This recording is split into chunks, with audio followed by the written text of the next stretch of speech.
Hello and welcome to the Hard Questions. I'm Solomon Serwanja. Uganda loses approximately 10 trillion shillings to corruption. That certainly is killing us as a country. The most recent report by the Auditor General submitted to the Speaker of Parliament implicates officials and different ministries who swindled money for COVID-19.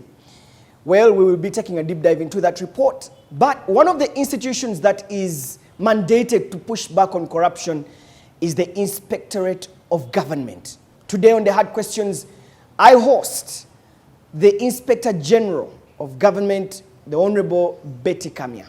Welcome to the Hard Questions. Thank you, Solomon. It's great seeing you. As a woman who has stood her ground on so many things, you came in handy to push back on corruption. And I remember you said when you are taking office, I am coming to hunt big. In other words, the big fish. I just read a report that was scary, that this office, the Office of the Inspectorate of Government, has over 5,000 cases of corruption reported, about 500 billion shillings worth, by the way. 59 billion on COVID expenditure, 78 billion on innovations, Ministry of Science and Technology, investigations going on. I mean, we're talking about renovation of the airport, about 17 billion, 24 billion shillings. Literally, the word billion is actually losing meaning. About 9 billion shillings from the Ministry of Agriculture, 49.6 billion shillings in ghost payments.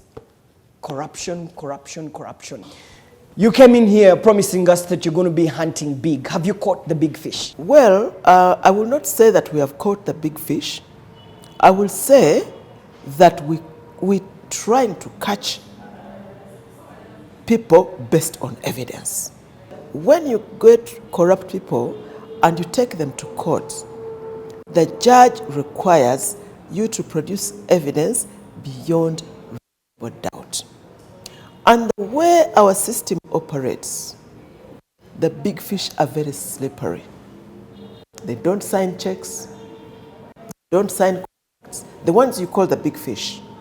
But I will also tell you something, that money is given to accounting officers. You know the accounting officers of public institutions. We have over 1,500 votes of public institutions.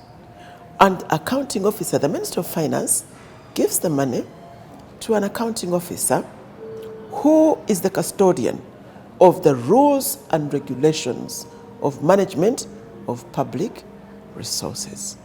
And that's where you need to begin. You, accounting officer, they gave you a budget, you have the rules and regulations. Why are you saying there's a big fish who steals money? How do they steal it from you? And that's how we're trying to put things into proper perspective. Begin with the accounting officer or with the person whom you gave money. You know, that is the difficulty. There are a lot of perception out there that the big fish are the ministers, are the politicians, but they do not handle money. And the president always says it. But this is not to say that they are not corrupt, because corruption by nature is done under the table. So it's very difficult to get evidence. The evidence, you get it from those people actually who handle money, sign checks, sign contracts. But you have documents. You have documents like those from the Auditor General's report. Yes. Let's pay attention to the COVID expenditure. The Ministry of Finance did audits and they implicated so many people, corruption, how money was swindled. We had the Auditor General release a report on COVID-19. We had the Parliamentary Committee on COVID-19, which I think was led by Abdu Katuntu and Dan Kimosho. They did, audits and presented these facts before. The most recent report by the Auditor General given to the Honorable Speaker of Parliament certainly lays down bare that money was swindled in billions. So, true. What is the problem? Because these are credible organizations. These are government entities that are coming up with these reports. But then you're telling me it's difficult to catch them. No, we do catch them and take them to court. We have a 30% conviction rate of the cases we take to court. Only 30% are convicted. The others are acquitted because of lack of evidence beyond reasonable doubt. We suggested another method. I know that you did not throw that money in the lake. You built a house. And I know your salary. Just justify the house. That's the lifestyle audit that we are proposing alternative ways of getting the big fish. But for now, the system says take them to court, and when you take them to court, it is in the hands of court, and the judge wants evidence beyond reasonable doubt. That's our law. I mean, I'm going to be honest with you. At the peak of COVID-19, we saw buildings coming up, malls coming up, apartments coming up, and we're all thinking, amidst a struggling economy, we're seeing a booming real estate sector. And I got to think, okay, so where is this money coming from? No wonder the Auditor General now presents evidence that billions were swindled and perhaps they were hidden into the real estate. So how do you then get them? We have recovered a lot of money. In this 1 year that we've been in office, I have been in office, we've covered a lot of money.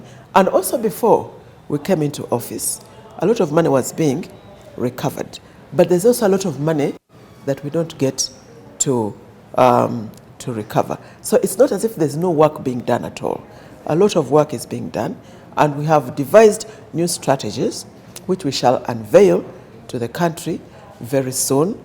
But the problem is so big that it needs going back to the drawing board to review the problem. And part of that I'm thinking about, true, you said we have about 5,000 cases in the system that we are investigating.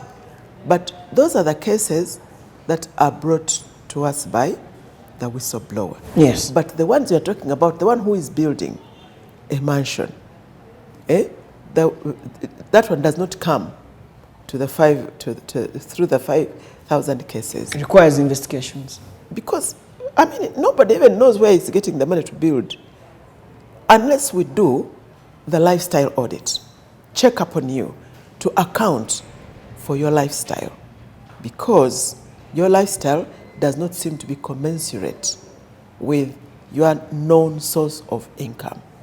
And we have done a lot of work, and we shall continue. You talked about the lifestyle audit. Yes. And I think that was launched in December. We were all excited about it.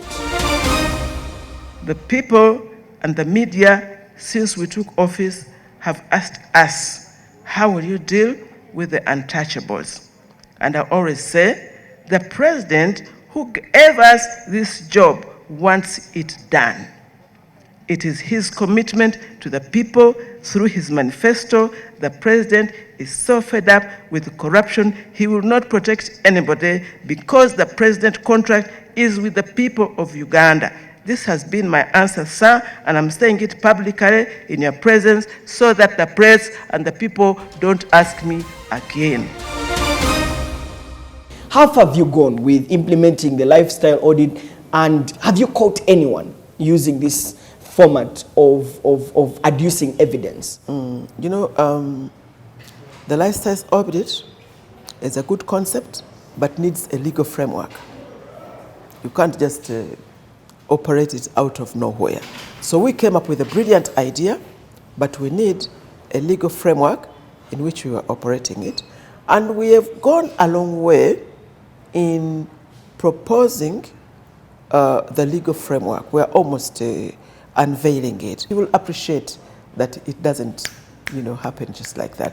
There's a lot of consultation to be done. There's a lot of laws to be consolidated and coordinated.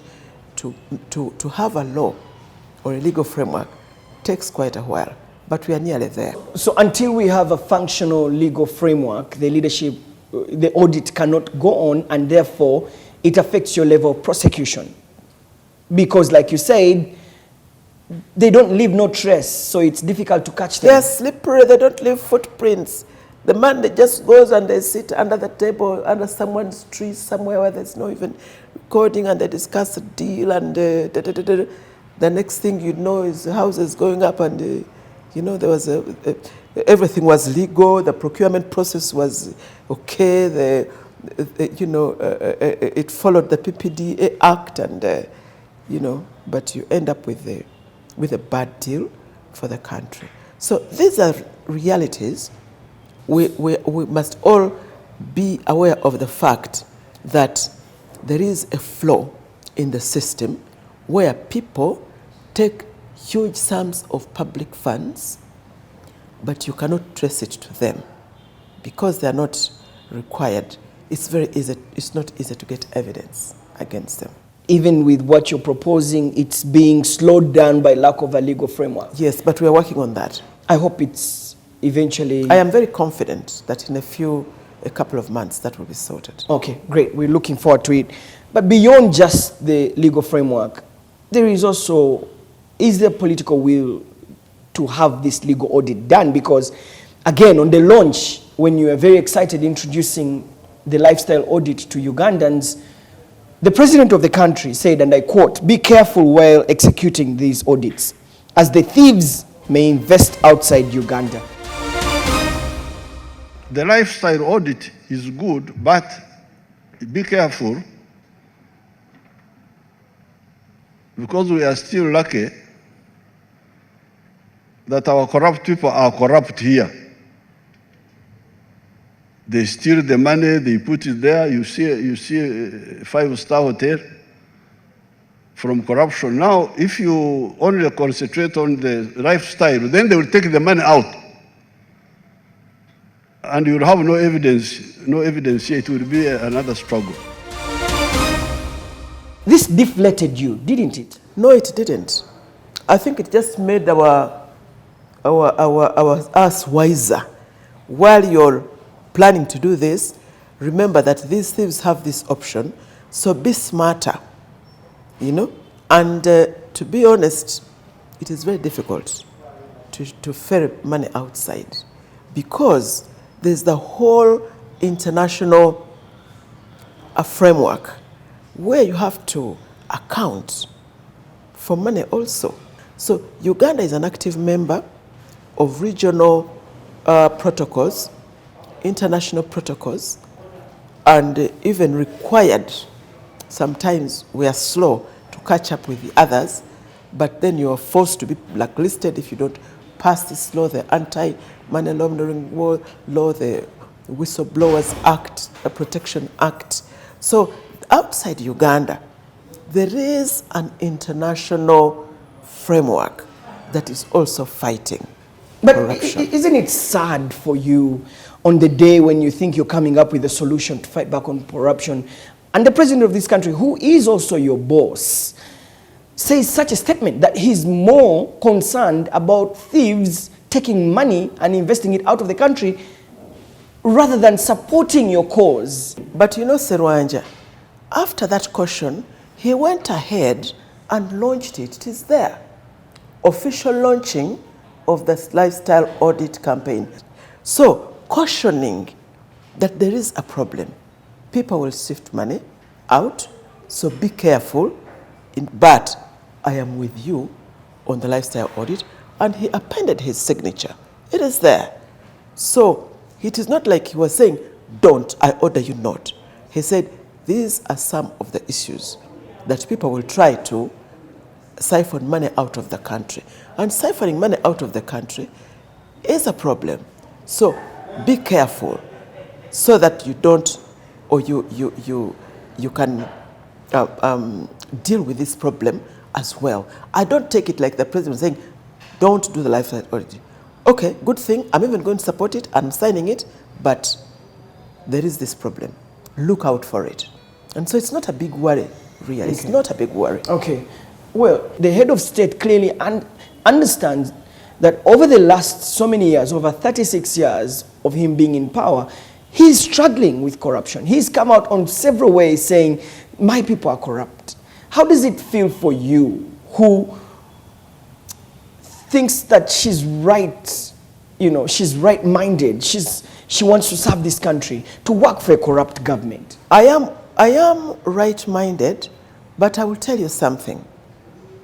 When we went to the executive and put our case and said we needed a budget increase, last year, when we were just 6 months in office, we got a 48% budget increase.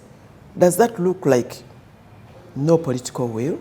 And within the same financial year, you know, we were given a top-up of 48% of budget. Before that, for the previous 4 years, the budget had been 43 billion to run this institution. For the past 3 years, 75% of which was salaries and administration costs. It doesn't look to me like undermining efforts. Maybe there wasn't enough awareness or communication or lobbying, if you like. And I'm even confident that this year our budget will even be raised to do this job. What has been the return on investment of that increment? I Because think then you know, love to say, okay, we increased your budget, so what have you caught? No, How we have you pushed got- back? Oh, no. We've done a lot of work in this 1 year. We've saved, I think, in 1 year, we have recovered almost 30 billion. 30 billion in 1 year. And even more, we have confiscated property. We have many cases lined up in court. We have interdicted accounting officers. So there's a lot of work that is being done. Do you feel that the investigations arm of this organization is staffed enough, facilitated enough to collect evidence that can be used in prosecution and indeed in pushing back on corruption? And the reason why I'm asking this is that you are an officer that earns 1 million shillings. You are investigating a case that is about 100 billion. And the level of compromise is very high. You'll find very few people who can actually say no to that. So we find that the people who are investigating corruption actually become corrupted. That is true. But before I answer your question directly, I want to put the record straight. The first job, task of the Inspectorate of Government is to foster and promote strict adherence to the rule of law. Now, if we had done that from the start, there would be no corruption. Because corruption is a product of violation of the rule of law. And I think the problem actually was accentuated by waiting for the problem to happen. Then you start dealing with the problem, which is corruption. And that is where we are shifting our focus right now to prevention, rather than, of course, we shall continue with hunting down corruption, prosecution, and investigation, but more importantly, we want to start on prevention. And prevention through mobilization of the entire populace of Uganda, the masses, who are the real victims of corruption, to join the war of corruption. Because what we have now is people actually condone corruption and accept it. So we're working on the mindset of changing the mindset of Ugandans to recognize themselves as the victims of corruption and therefore come out to fight corruption by reporting. And that's where the lifestyle audit is going to work. So-and-so's son got a job last year. He's building a house. How much money is he getting? Get interested, neighbor. Get interested. I hear you, and it's really sad. Just about 2 weeks ago, the State House Health Monitoring Unit published a very hurting statement, and indeed they said that government lost about 50 billion shillings in over 22 ghost health facilities, some of which were at level of Health Center 4. This country is corrupt. Why are you even working for a corrupt government like this? It's not How do you go to sleep? No, you can ask yourself, Serwanja, why are you even living in a corrupt country like this? Yourself. I mean, we all must work together to stop this corruption. It is our country. But isn't a lot of people, by the way, don't even know what's going on. Isn't it an indictment of a failed state? How do you pay salaries and send medicine to 22 false ghost health facilities, making the country lose over 50 billion? This is a government agency that was set up by the president himself. I mean, it is sad. It's very sad. So that's why we must all work together. Before, people thought, and you just said so, Serwanja, that you, IGG or IG, you are the one required to fight corruption, and there are civil society and the others. So corruption was fought in boardrooms, corruption was fought on radio stations and TV programs, corruption was fought in five-star hotels and airplanes and modern European cities, reporting to the World Bank and things. That was mainly the way of fighting corruption.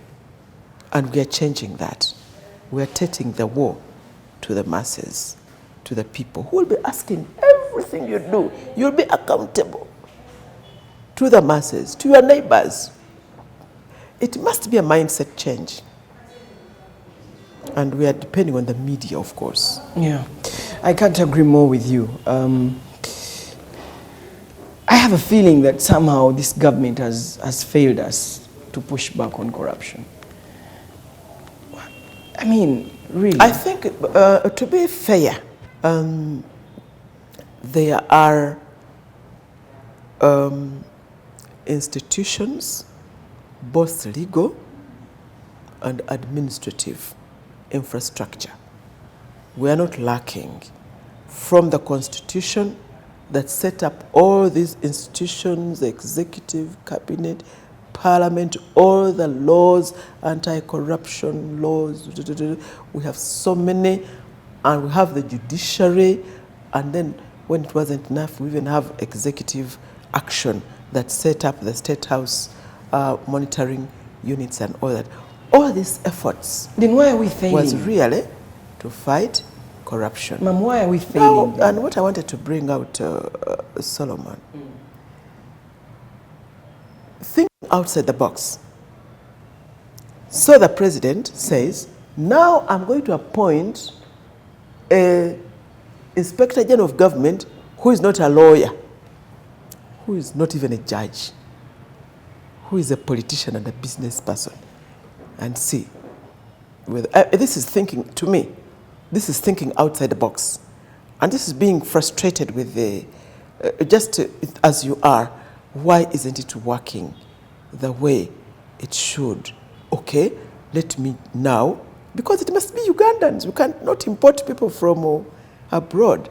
So now I'm appointing an Inspector General of Government who is not your conventional legal person. Let's try and see. And so I'm bringing a new focus. One, take the war to the people. They are the victims of the war. Let them own it. Two, the people who hide money in real estate and other property, we are coming after you through the lifestyle audit. All these are innovations that are thinking outside the box. Okay. Well, you're giving me some hope. Let's talk about. From you, I'll take it as a big compliment. You're giving me some hope. I hope that we conclude with the legal framework to do this lifestyle audit, because I think, really, like you said, the big fish go away and everything. And speaking of that, COSASA implicated you on signing about 10 billion shillings to compensate people who were in a land scandal, and you appeared before them. And they released a report, of course, about that, which I know you are aware. People have been questioning, what more authority does Betty have to sit in that office when she's implicated in signing to pay off 10 billion shillings to compensate people some of whom never got the money, some of them were requested to pay bribes. I'm sure you know about this.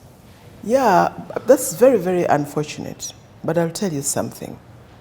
As a minister, I wrote to the Minister of Finance to provide money to Uganda Land Commission to pay claimants who had appealed to the president, to court, and even got court judgments, and to me. Because Uganda Land Commission had spent 2 decades with their titles, with their land, without paying. So when a situation like that happens, Uganda Land Commission has 2 decades of titles. They appeal to the president, they appeal to court, some of them appealed to me. I sent the matter to the Minister of Finance and said, please provide resources to these people, to Uganda Land Commission to pay these people. And that's where I ended. And the Minister of Finance took my request to Parliament. And Parliament discussed it thoroughly and appropriated the money. And when the money was appropriated, it was sent to the account of Uganda Land Commission. And Uganda Land Commission was not put at gunpoint to pay anybody who did not claim money from Uganda Land Commission. So for me, because people like playing to the gallery, to be honest, politicians like to play to the gallery. And I was an opposition politician. I know how it means. Opposition politicians like to play to the gallery. For me, as a Minister of Lands, even now, I would do it. I did the right thing to ask the Minister of Finance to provide money to Uganda Land Commission. But what I'm accused of doing is for initiating a supplementary, which I did not.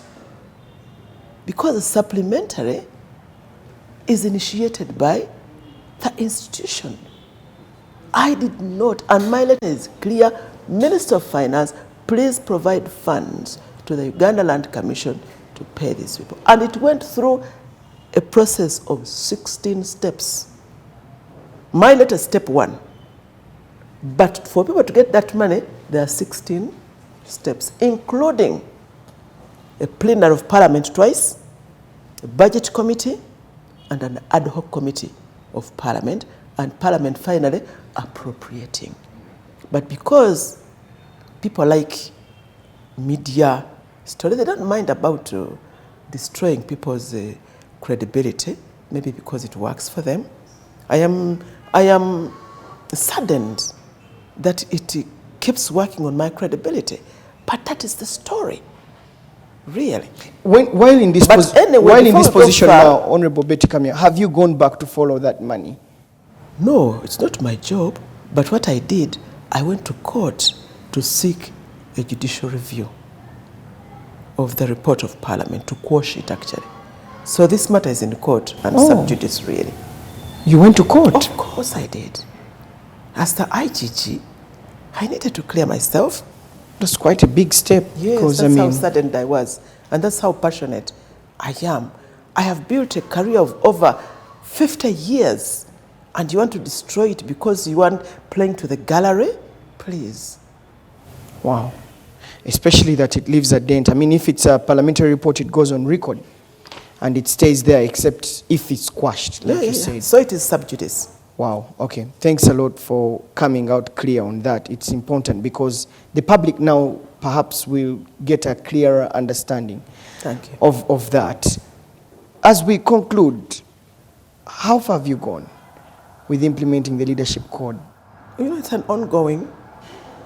The Leadership Code Act requires that all public officers, and public officers are everybody who gets a salary from government, consolidated fund, are required to declare their assets and income and liability to the Inspectorate of Government.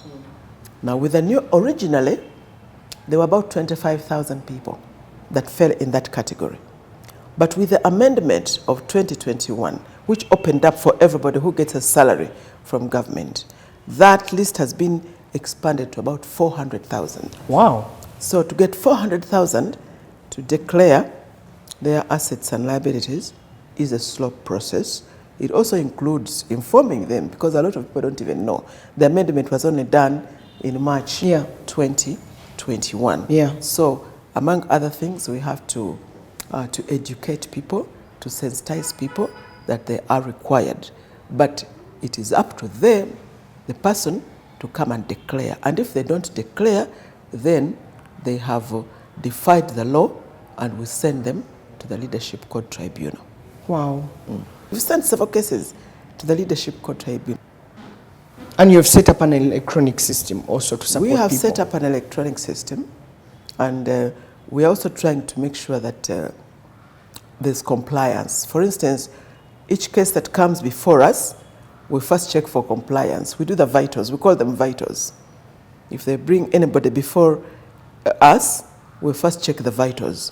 Have you complied with the Leadership Code Act? Did you declare? If you didn't declare, even before we begin investigations, we send you to the Leadership Code Tribunal. Wow. As we continue with the other investigations. So the public that are working for government, please be informed and make sure that you declare. I have had people who push back. The corrupt come back to fight back. How has your journey been in leading this fight against big boys and girls who are in the system? And have you been threatened? It is not easy, but nobody promised me a walk in the park.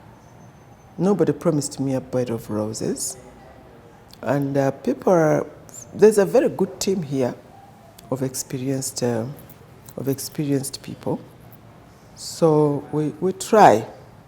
But of course, many people will try to defend themselves and do all sorts of machinations. It's not easy, is what I will tell you. I can imagine, because I mean, corruption is like a chain. Surprisingly, Solomon, baganda sego bakwatira mu kituli. Yaba omubbi. Yaba omubbi. In a chain or a syndicate of 10 people, one person is the one whose signature is actually, and you can't say, I gave so and so, I gave so. Where's the evidence? You know? Surprisingly, gwe bakwatira mu kituli, yaba omubbi. It's very difficult to get the syndicate, except, like we said, through the lifestyle audit. Honorable Betty, you've talked about it more on this issue of our law more than 10 times. Do you want the law amended? Do you want the law amended for corruption cases that it's just beyond just proving beyond reasonable doubt? I think we need to rethink, to review, because it puts the burden on the accuser to prove beyond doubt. It puts the burden absolutely on the accuser to prove beyond reasonable doubt. I think some burden should shift to the, and that's what the lifestyle audit does. It shifts the burden on you now to tell us how you built that house. That's why I like it, because it shifts the burden to the accused.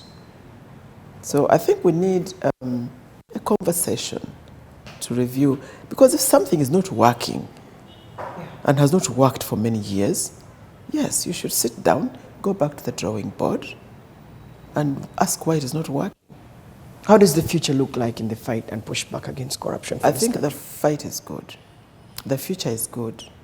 It's going to be slow and painstaking, because on a scale of 100 to 0, there are even countries who are top performers, like Norway, you know, those countries, who are not even scoring 100%.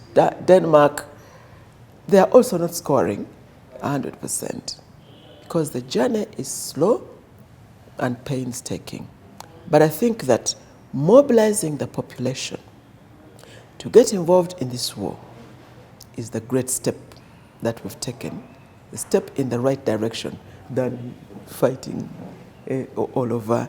Let's mobilize the whole country to raise our moral turpitude, so that corruption is an evil to society. Like in Uganda here, I will say there are certain things that we agree on, you know, certain behaviors that we agree on as Ugandans, no matter what your other political leanings are. That's the kind of mindset that we need to mobilize for all Ugandans, to know that corruption hurts them.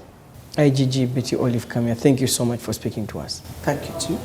And well, I've been speaking to the Inspector General of Government, the Honorable Betty Olive Kamya, pushing back and laying a strategy of fighting corruption in this country. I think the take home is that it's not only the responsibility of the state, but it is your responsibility and my responsibility, and together we can do more. I'm Solomon Serwanja, and this is The Hard Questions.